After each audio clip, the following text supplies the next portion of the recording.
The United States top diplomat visited the Democratic Republic of the Congo today, where he met with that nation's president and foreign minister.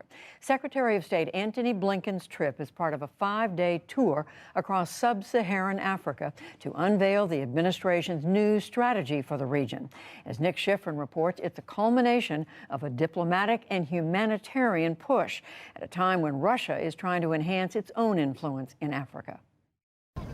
3 weeks in Africa, 3 cabinet secretaries. In Kenya, suffering from drought, U.S. Aid Administrator Samantha Power. We are providing $1.6 billion in financial support to our partners. In Ghana, U.S. Ambassador to the UN Linda Thomas-Greenfield. Africans have the right to decide their foreign policy positions, free of pressure and manipulation. And in South Africa, Secretary of State Antony Blinken. Sub-Saharan Africa is a major geopolitical force. But it's not just Americans. Russian Foreign Minister Sergei Lavrov recently launched his own charm offensive across 4 African countries, ending in Egypt. Russia provides much of the continent's food and is Africa's largest arms supplier. Earlier this year at the UN, nearly half of African countries did not condemn Russia's invasion of Ukraine. The new U.S. strategy promotes democracy and presents African countries as partners. And one of the focuses on what we will do with African nations and peoples, not for African nations and peoples. And to discuss U.S. and Russian as well as Chinese efforts to gain stronger sway in Africa, we're joined by Khulod Khair, the founding director of Confluence Advisory, a think tank in Sudan, and Cameron Hudson, a senior associate at the Center for Strategic and International Studies and the former African Affairs Director on the National Security Council staff for the George W. Bush administration.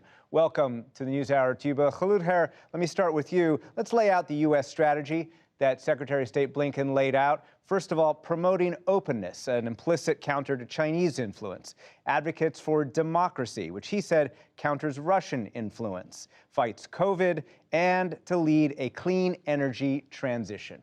What's your response to that strategy? I think on paper it sounds like it's what the doctor ordered.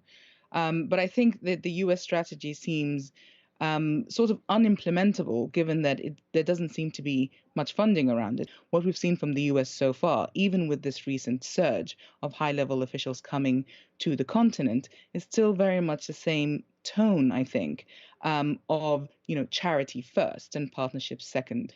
My worry is that this strategy will just reproduce those same old dynamics rather than bring about genuine partnership between the U.S. and various African nations. Cameron Hudson, Secretary Blinken specifically uses the words partnership and tries to make a point that the U.S. will be seeing Africa as an important player on every single major aspect facing the world today. That's at least what he says. Well, right. But the problem is, of course, that saying it doesn't make it so. And I think that we have to look at where decisions are being made and whether or not African voices are being included in those decision rooms.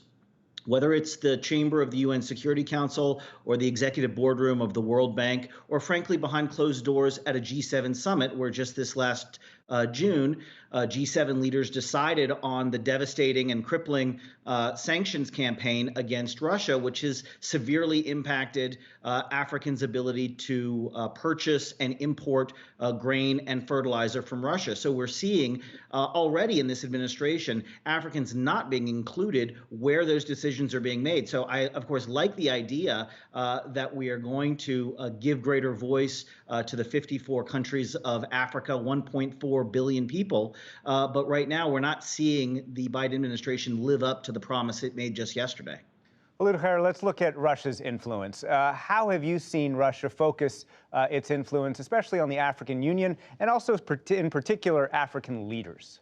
Well, I think this is where Russia's strategy on Africa seems to vary slightly from the US's. Russia is not interested in engaging on any domestic policies in this country if they don't directly impact Russia's interests. So, for example, Russia's influence across the Sahel in countries like Sudan and Central African Republic and Mali and, going westwards into Burkina Faso. It's linked to their ability to extract gold and other commodities which will help it fuel its war against Ukraine. So it's, Russia's not invested in the inner workings of those countries in anything beyond how it will impact those extractives.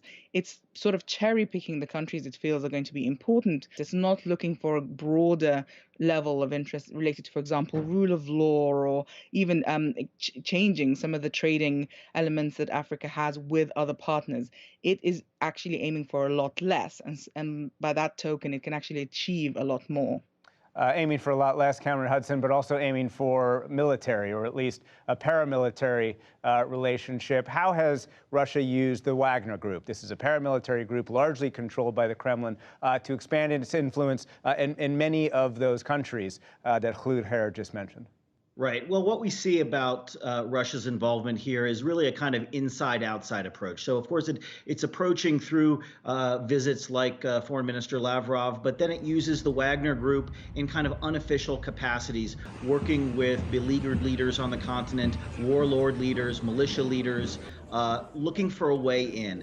Oftentimes, these sort of side deals that they cut are self-financed because Wagner earns rights to mineral extraction in the country. And so what Russia's been able to do with Wagner is really prop up leaders in their orbit and to keep Western interests, Western values at bay for just a little bit longer. Khulud Khair, it's not, of course, just the U.S. and Russia. China has spent billions and billions of dollars, especially on African infrastructure. How successful have Chinese efforts to increase its influence in Africa been?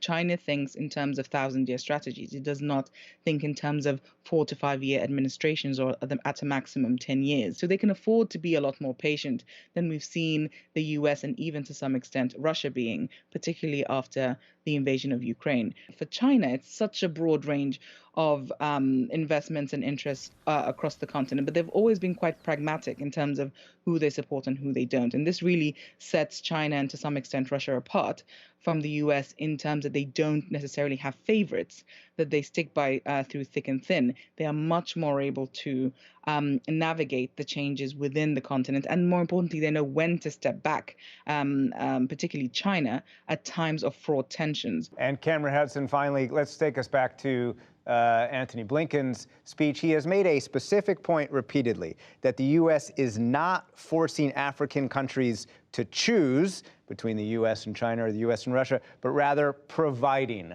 a choice. Is that what the U.S. is doing?